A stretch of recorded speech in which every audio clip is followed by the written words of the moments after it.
Hello बच्चों, आज हम लोग पढ़ेंगे अध्याय 20 गमन एवं संचलन। तो चलिए आगे बढ़ते हैं। जो लोग नए आए हैं वे मेरे चैनल को सब्सक्राइब एंड लाइक और मेरे चैनल पर जाकर वीडियो देखें और एंजॉय करें। चलिए आगे बढ़ते हैं। थोड़ा सा इसको सेव कर लिया जाए। चलिए आगे बढ़ते हैं।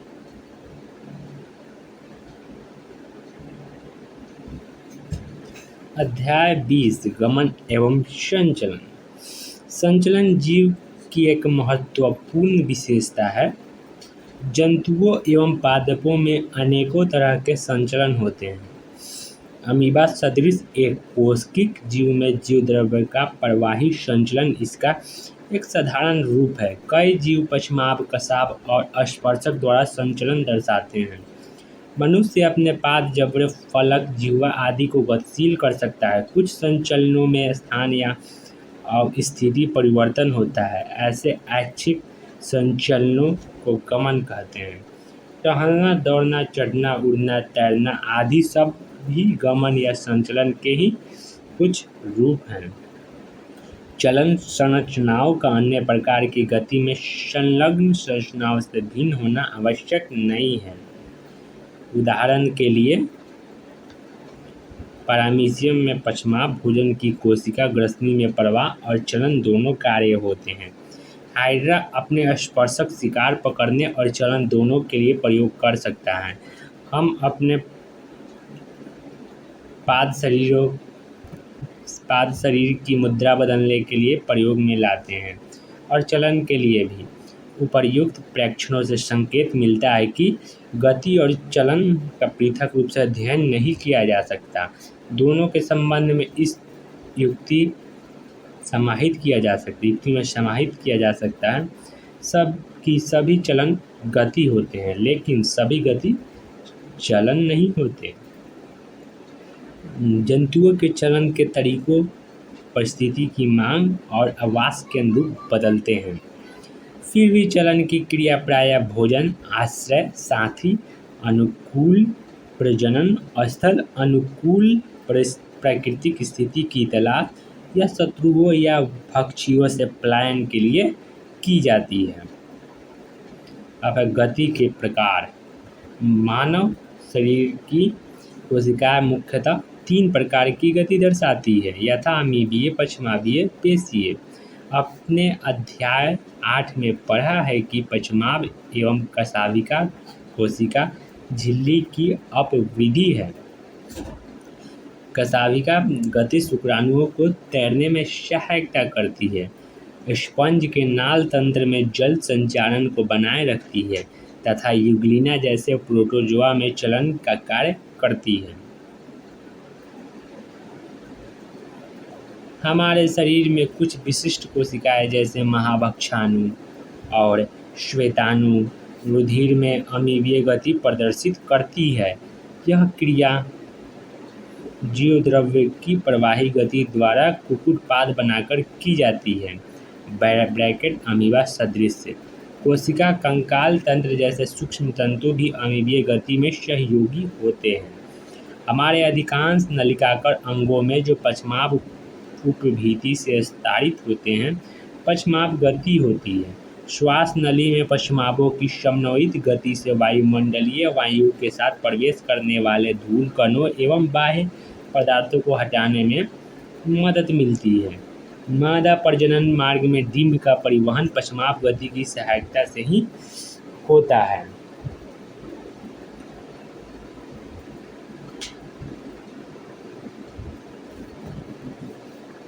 फिर है हमारे पादों, जबड़ों, जिह्वा आदि की गति के लिए पेशीय गति आवश्यक है। पेशियों के संकुचन के गुण का प्रभावी उपयोग मनुष्य और अधिकांश बहुकोशिकीय जीवों के चलन और अन्य प्रकार की गतियों में होता है। चलन के लिए पेशीय कंकाल और तंत्रिका तंत्र का पूर्ण समन्वित क्रिया की आवश्यकता होती है। इस अध्याय में आप पेशियों के प्रकार उनकी संरचना, उनके संकुचन की क्रियाविधि और कंकाल तंत्र के महत्वपूर्ण पहलू के बारे में जानेंगे। अब 20.2 पेशी।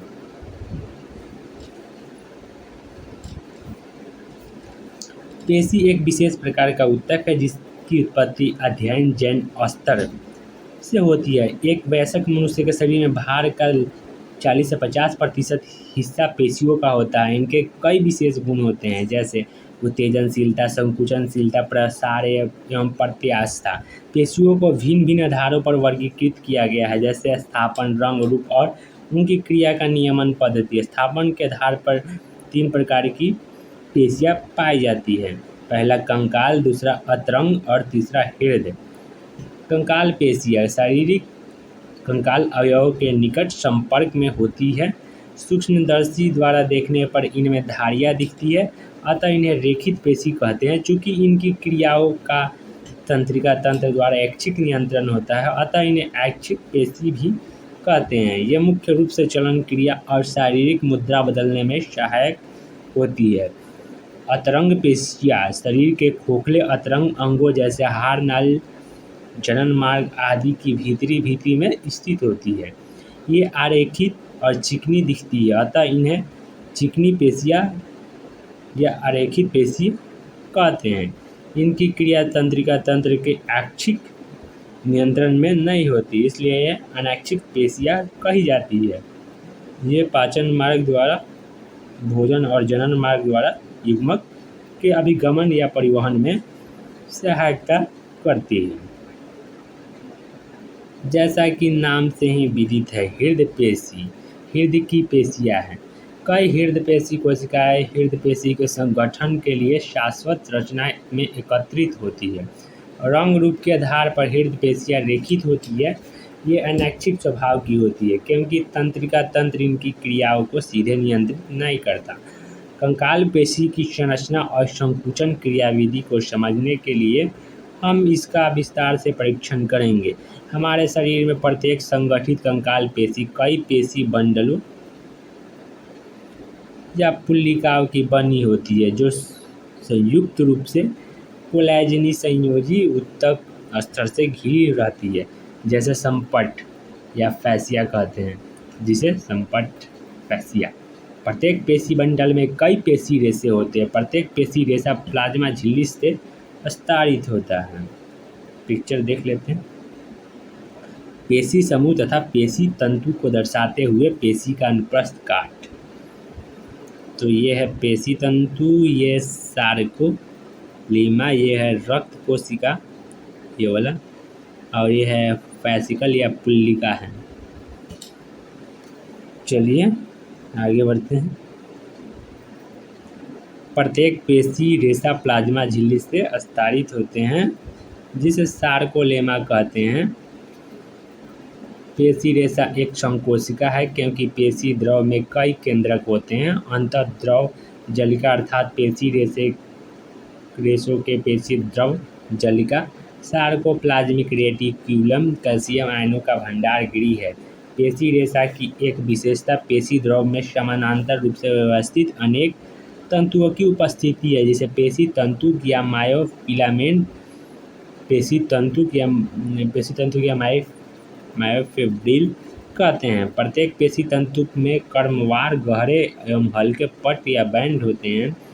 पेशी रेशा के विस्तृत अध्ययन ने यह स्थापित कर दिया है कि इनका रेखित रूप से 2 प्रमुख प्रोटीन एक्टिन और मायोसिन के विशेष प्रकार के वितरण के कारण होता है। हल्के बैंडों में एक्टिन होता है, जिसे आई बैंड या समदैशिक बैंड कहते हैं, जबकि गहरे बैंडों में ए बैंड या विषमदैशिक बैंड कहते हैं, जिसमें मायोसिन होता है। दोनों प्रोटीन छड़नुमा संरचनाओं में परस्पर समानांतर पेशी रेशा के अनुदैर्ध्य अक्ष के भी समानांतर व्यवस्थित होते हैं।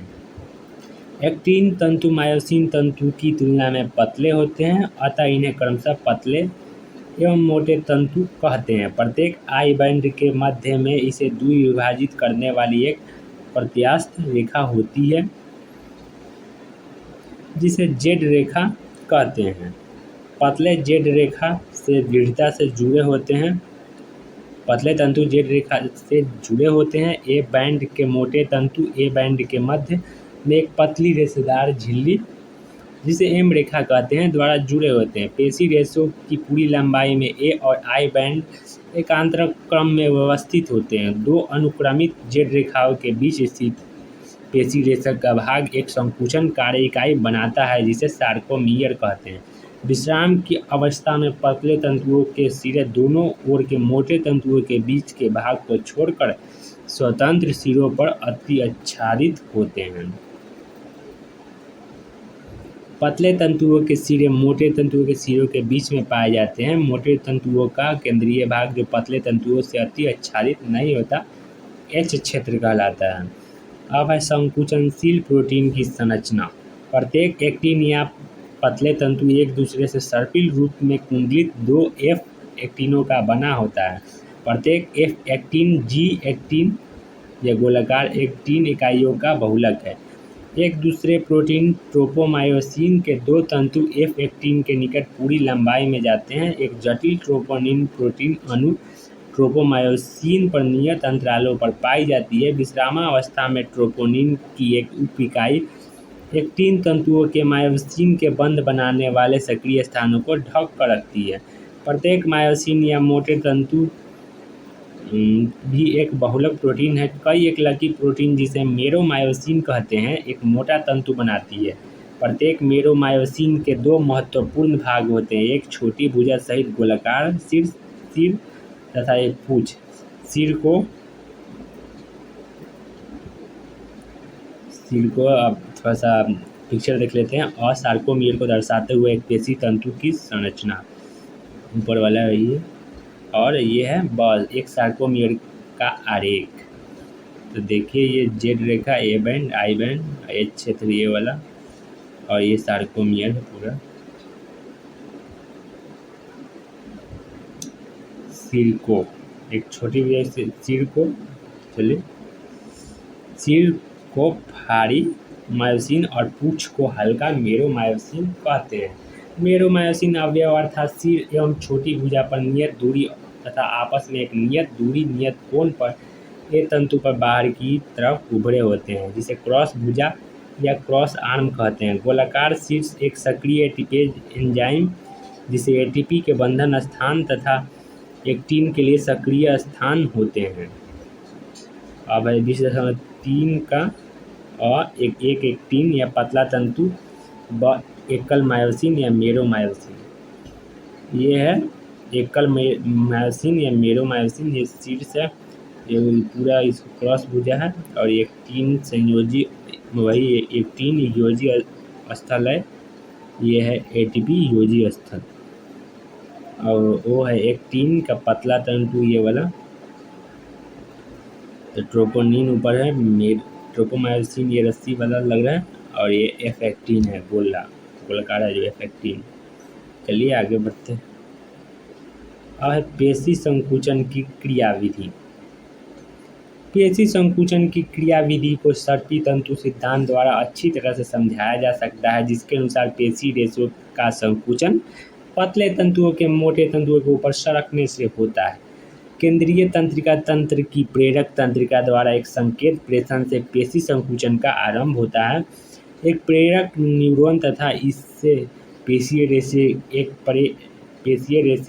प्रेरक इकाई का गठन करते हैं। प्रेरक तंत्रिका और पेशीय रेशा के सार्कोलोमा की संधि को तंत्रिका पेशीय संगम या प्रेरक अत्ययन पट्टिका कहते हैं। इस संगम पर एक तंत्रिक संकेत पहुंचने से एक तंत्रिका संचारी या एसिटिलीन कोलिन मुक्त होता है, जो सार्कोलेमा में एक क्रिया विभव उत्पन्न करता है। यह समस्त पेशी रेशों पर फैल जाता है, जिससे सार्कोप्लाज्म में कैल्शियम आयन मुक्त होते हैं। कैल्शियम आयन स्तर पर वृद्धि से एक्टिन तंतु पर ट्रोपोनिन की उप इकाई से कैल्शियम बंध बनाकर एक्टिन के ढके हुए सक्रिय स्थल को खोल देता है। एटीपी के जल अपघटन से प्राप्त ऊर्जा का उपयोग कर मायोसिन शीर्ष एक्टिन के खुले सक्रिय स्थानों से क्रॉस सेतु बनाने के लिए बन जाते हैं। 20.4 चित्र में देख सकते हैं। इस बंध से जुड़े हुए एक्टिन तंतुओं ए बैंड के केंद्र की तरफ खींचते हैं। इन एक्टिनों से जुड़ी हुई ए रेखा भी अंदर की तरफ खींच जाती है, जिससे सार्कोमियर छोटा हो जाता है अर्थात संकुचित हो जाता है। अब चलिए थोड़ा सा पिक्चर देख लेते हैं। 20.4 क्रॉस तंतु बनने की अवस्थाएं, शीर्ष का घूर्णन तथा क्रॉस सेतु का टूटना। तो देखिए क्रॉस तो वही है, यह है 3 तंतु, मायोसिन तंतु, एडीपी देख लीजिए। क्रॉस सेतु मायोसिन शीर्ष है, क्रॉस सेतु का बनना, संपूर्ण घूर्णन एडीपी, फिर क्रॉस सेतु का टूटना एटीपी। अब है,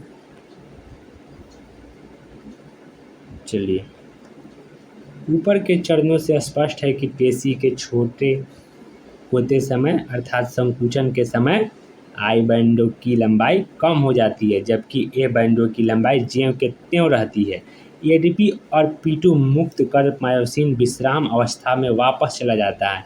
एक नए एटीपी के बढ़ने से क्रॉस सेतु टूटते हैं। मायोसिन शीर्ष एटीपी को अपघटित कर पेशी के ओर संकुचन के लिए क्रिया दोहराते हैं, किंतु तंत्रिका संवेगी के समाप्त हो जाने पर सार्कोप्लाज्मिक रेटिक्यूलम द्वारा Ca+1 के अवशोषण से एक्टिन स्तर पुनः ढक जाते हैं। इससे फलस्वरूप जेड रेखाएं अपने मूल स्थान पर वापस हो जाती है अर्थात शीतलन हो जाता है। विभिन्न पेशियों में रेशा की प्रतिक्रिया अवधि में अंतर हो सकता है। पेशियों के बार बार उत्तेजित होने पर उनमें ग्लाइकोजन के अवयवी विखंडन से लैक्टिक अम्ल का जमाव होने लगता है, जिससे थकान या श्रांति होती है। पेशी में ऑक्सीजन भंडारित करने वाला लाल रंग, अब है वही लाल रंग का एक मायोग्लोबिन होता है। कुछ पेशियों में मायोग्लोबिन की मात्रा ज़्यादा होती है, जिससे वे लाल रंग के दिखते हैं। ऐसी पेशियों को लाल पेशियाँ कहते हैं। ऐसी पेशियों में माइटोकॉन्ड्रिया अधिक होती है, जो एटीपी के निर्माण हेतु उनमें भंडारित ऑक्सीजन की बड़ी मात्रा का उपयोग कर सकते हैं, इसलिए इन पेशियों को वायुजीवी पेशियाँ भी कह सकते हैं। दूसरी तरफ कुछ पेशियों में मायोग्लोबिन की बहुत कम मात्रा पाई जाती है, जिससे वे हल्के रंग की अथवा श्वेत प्रतीत होती है। ये श्वेत पेशियाँ हैं। इनमें माइटोकॉन्ड्रिया तो अल्पसंख्यक होती है, लेकिन पेशी द्रव जलिका अत्यधिक मात्रा में होती है। ये अवयवी विधि द्वारा ऊर्जा प्राप्त करती हैं। अब यहाँ एक पिक्चर दिया हुआ देख लीजिए आप। पेशी संकुचन का सर्पिस तंतु सिद्धांत ब्रैकेट में पतले तंतु की गति एवं आई बैंड तथा एच क्षेत्र की तुलनात्मक आकार।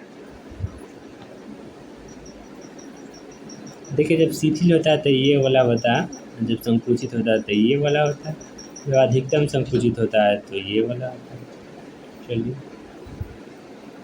अब है कंकाल तंत्र 20.3। कंकाल तंत्र में अस्थियों का एक ढांचा और उपास्थियाँ होती है। शरीर की गति में इस तंत्र की महत्वपूर्ण भूमिका होती है। कल्पना कीजिए कि जब बिना जबड़ों के भोजन चूर्ण करना पड़े और बिना पाद अस्थियों को टहलना हो।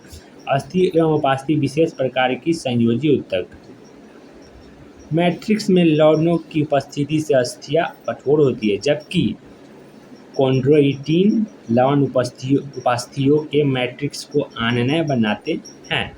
मनुष्य में यह तंत्र 206 अस्थियों और कुछ उपास्थियों का बना होता है। इससे 2 मुख्य समूहों में बांटा गया है, अक्षीय कंकाल एवं उपांगीय कंकाल। अक्षीय कंकाल में 80 अस्थियाँ होती है, जो शरीर के मुख्य अक्ष पर वितरित होती है। कैरोटी, मेरुदंड, उरोस्थि या स्टर्नम और पसलियाँ अक्षीय कंकाल का गठन करती हैं। कैरोटी अस्थियों के 2 समुच्चय कपालीय और आननी से बना है, जिनका योग 22 होता है। कपालीय अस्थियों की संख्या 8 होती है। ये मस्तिष्क के लिए कठोर रक्षक बाह्य आवरण कपाल को बनाते हैं। आननी भाग में 14 कंकाली अवयव होते हैं, जो कैरोटी के सामने का भाग बनाते हैं। यहाँ देख लीजिए पिक्चर में मनुष्य की कैरोटी का आरेख। ये पेराइटल बॉन्ड है पीछे वाला, और ये स्फेनाइड बॉन्ड है, ये एथोमोइड बॉन्ड है, ये लैक्राइमल अस्थि है ये वाला, ये नैथल अस्थि है, ये जाइगोमैटिक अस्थि, ये मैग्जुला अस्थि, मैंडिबल अस्थि, थायरॉयड अस्थि, ऑक्सीपिटल कॉन्डाइल है, ये ऑक्सीपिटल अस्थि, टेम्पोरल अस्थि, और ऊपर वाला फ्रंटल अस्थि। अब यहाँ मेरुदंडाया पार्श्व दृश्य देख लीजिए। ग्रीवा कशेरुक, वक्षीय कशेरुक, कटिलुम्बर कशेरुक, इसमें अंतर कशेरुकी पट, सैक्रम त्रिक है ये वाला, अनुत्रिक। अब चलिए पढ़ते हैं इसके बारे में। हो गया थोड़ा सा जूम।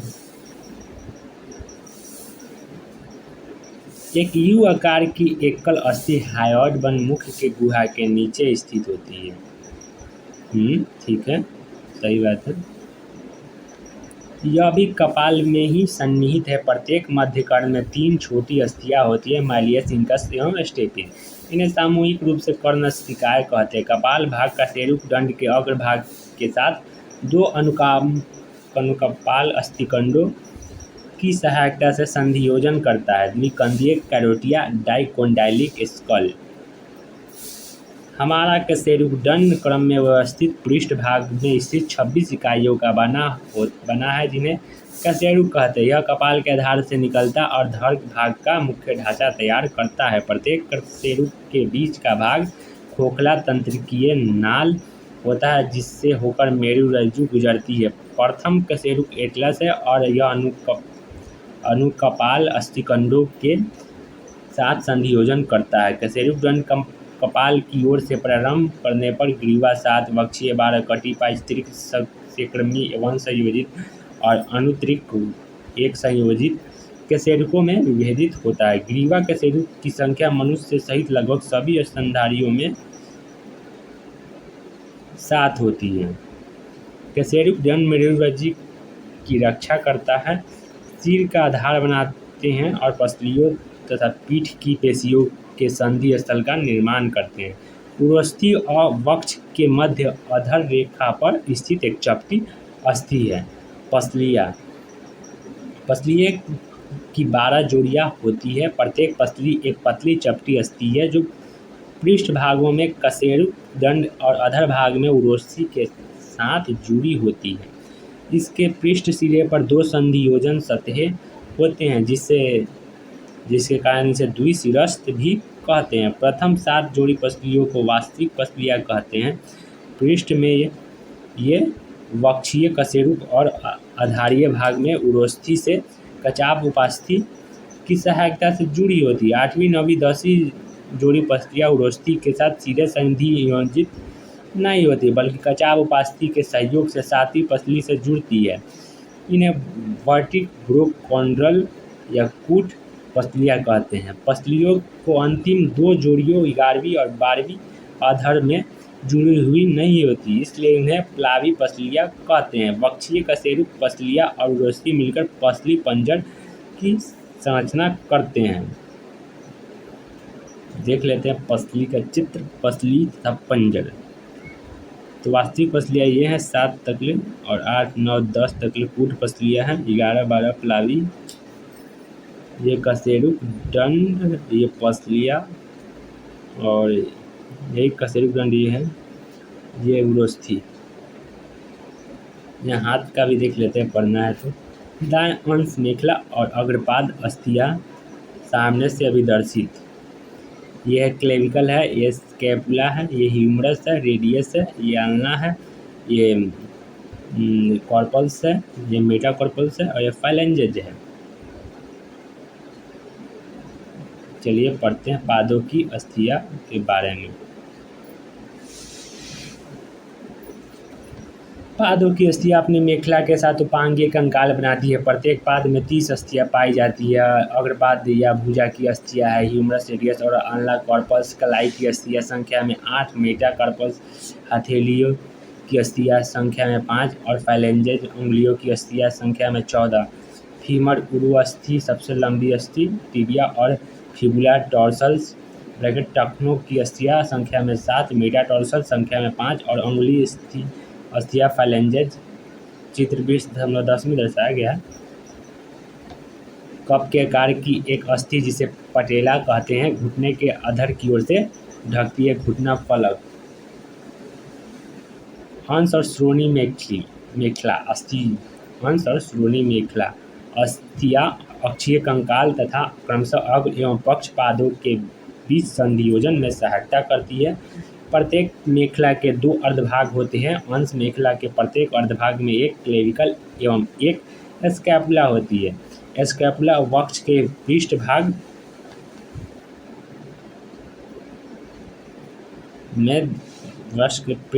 में दूसरी एवं 7वीं पसलियों के बीच स्थित एक बड़ी चपटी त्रिभुजाकार अस्थि है। स्कैपुला के पश्च चपटे त्रिभुजाकार भाग में एक उभार या कंटक एक विस्तृत चपटे प्रबंध के रूप में होता है जिसे एक्रोमीन कहते हैं। क्लाविकल इसके साथ संधियोजन करती है। एक्रोमीन के नीचे एक अवनमन जिसे ग्लिनोइड गुहा कहते हैं ह्यूमरस के शीर्ष के साथ कंधों की जोड़ बनाने के लिए संधियोजन करती है। प्रत्येक क्लेविकल एक लंबी पतली अस्थि है जिसमें 2 वक्र पाए जाते हैं। इस अस्थि को सामान्यतः जत्रुक कहते हैं। श्रोणी मेखला में 2 श्रोणी अस्थियाँ होती है। प्रत्येक श्रोणी अस्थि 3 अस्थियों के संलयन से बनी होती है। इलियम, स्टियम और प्यूबिस। इन अस्थियों के संयोजन स्थल पर एक गुहा एसिटैबुलम होती है जिससे उरुअस्थि संधियोजन करती है। अधर भाग में श्रोणी मेखला के दोनों भाग मिलकर प्यूबिक संलयन बनाते हैं जिसमें रेशेदार उपस्थिति होती है। दाई श्रोणी अस्थि एवं पश्चपाद अस्थियाँ सामने से अभिदर्शित। यह इलियम प्यूबिस एशियम श्रोणी अस्थि सैक्रम है। ये यहाँ पटेला फीमर टिबिया फिबुला टार्सल से मेटाटार्सल से फाइलेंजेज। अब चलिए आगे संधिया या जोड़ 20.4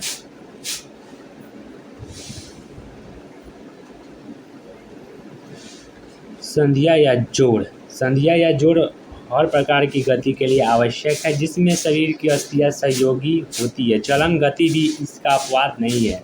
जोड़ अस्थियों अथवा एक अस्थि एवं एक उपास्थि के बीच का संधि स्थल है। जोड़ों द्वारा गति के लिए पेशी जनित बल का उपयोग किया जाता है। यहाँ जोड़ आलम्ब का कार्य करते हैं। इन जोड़ों पर गति विभिन्न कारकों पर निर्भरता के कारण बदलती है। जोड़ों का मुख्यतः 3 संरचनात्मक रूपों में वर्गीकृत किया गया है जैसे रेशीय, उपास्थि युक्त और साइनोवियल या स्राव। रेशीय जोड़ किसी प्रकार की गति नहीं होने देते। इस तरह के जोड़ द्वारा कपाल की चपटी अस्थियाँ जो घने रेशीय संयोजी ऊतक की सहायता से सीवन के रूप में कपाल बनाने के लिए संयोजित होती है।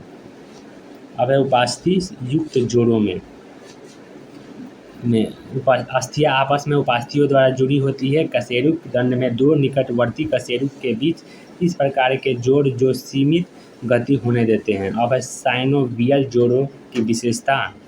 2 अस्थियों की संधियोजन सतहों के बीच तरल से भी साइनोवियल गुहा की उपस्थिति है।